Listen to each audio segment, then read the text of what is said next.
ভাই ভাই মিলন সংঘ মন্দির। এটা হাওড়ায় অবস্থিত, হাওড়া ইছাপুরেতে। ভাই ভাই মিলন সংঘ খুব প্রতিষ্ঠিত মন্দির। এখানে আপনারা আসতে পারেন, দর্শন করতে পারেন। 63 নম্বর বাসে করে এসে আপনারা বলবেন ভাই ভাই মিলন সংঘ, একে সে দেখিয়ে দেবে। ইছাপুর রোডে নামবেন, ইছাপুর রোড। খুব সুন্দর মন্দির, কালী মূর্তি, মানে দেখে মুগ্ধ হয়ে যাবে। এই মা মুগ্ধ হয়ে যাবে। এবং এখানে অনেকেই বাইরে থেকে এসেও পুজো দেয় এবং মানত করে, তাদের মানত পূরণ হয়। তাই আমি আশা করব আপনারা এই মন্দিরে এসে পুজো দিয়ে আপনাদের মানত পূর্ণ করবেন।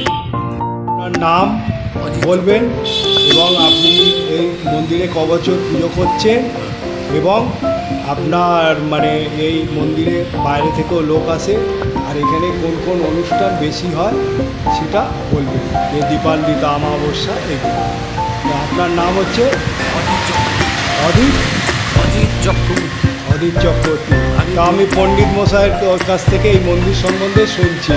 ভাই ভাই মিলন সংঘ, এটা হচ্ছে আপনার ইছাপুর রোডে অবস্থিত। আপনারা এখানে আসতে পারেন। এই ছোট ছোট মন্দিরগুলোকে লোকে অনেকে করে না, লোকে শুধু বড় বড় মন্দিরে যায়। আমি চাইবো যত ছোট মন্দির আছে, তাই ছোট মন্দির নিয়ে আমি আপনাদের কাছে তুলে ধরবো এবং দেখাবো। আমি এই পণ্ডিত মশাইকে বলবো এই মন্দির সম্বন্ধে দু চার কথা বলবো। বলুন। আমি 2008 সাল থেকে পুজো করছি। এই মন্দিরে আগে মাটির মা ছিলেন। 2008 সালেতেই মা পাথরের মূর্তি প্রতিষ্ঠা হয়েছে। দেখুন এই পাথরের প্রতিমা। 9 সালে শিব প্রতিষ্ঠা হয়েছে। আর এখানে মোটামুটি প্রতি অমাবস্যায় মায়ের ভোগ হয়, পুজো হয়, ভোগ বিতরণ হয়। আর মাঝে মাঝে যারা মানত করে তারা খিচুড়ি ভোগ দেয় আপনার। আর এখানে বাৎসরিক উৎসব হচ্ছে ওই শ্যামা পুজো। শ্যামা পুজো হচ্ছে দীপান্বিতা অমাবস্যা, শ্যামা পুজো, বাৎসরিক পুজো এটা এখানে। তাহলে পণ্ডিত মশাই বলল এই মন্দিরটা বহুত পুরনো মন্দির। এটা 2008 100 বছর পেরিয়ে গেছে। 100 বছর পেরিয়ে গেছে এবং মন্দিরটাকে পাথরের মূর্তি করেছে 2008 সাল। 2000 আগে মাটির মূর্তি ছিল।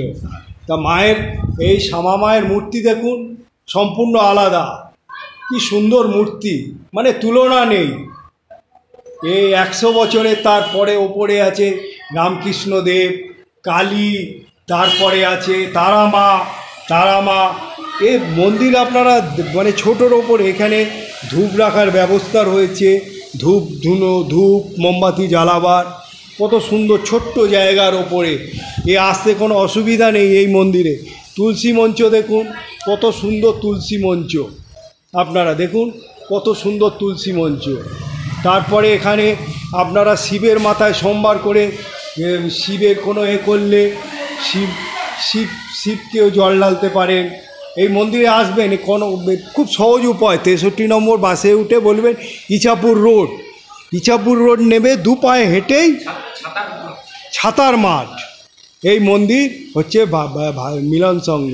ভাই ভাই রোড থেকে সামনে ভাই ভাই কী সংঘ? মিলন সংঘ। ভাই ভাই মিলন সংঘ। আপনারা এসে পুজো দেবেন এবং আপনারা মানত করবেন। আমি চাইব দেখুন, এ দেখুন বলরাম স্মৃতি নাট মন্দির।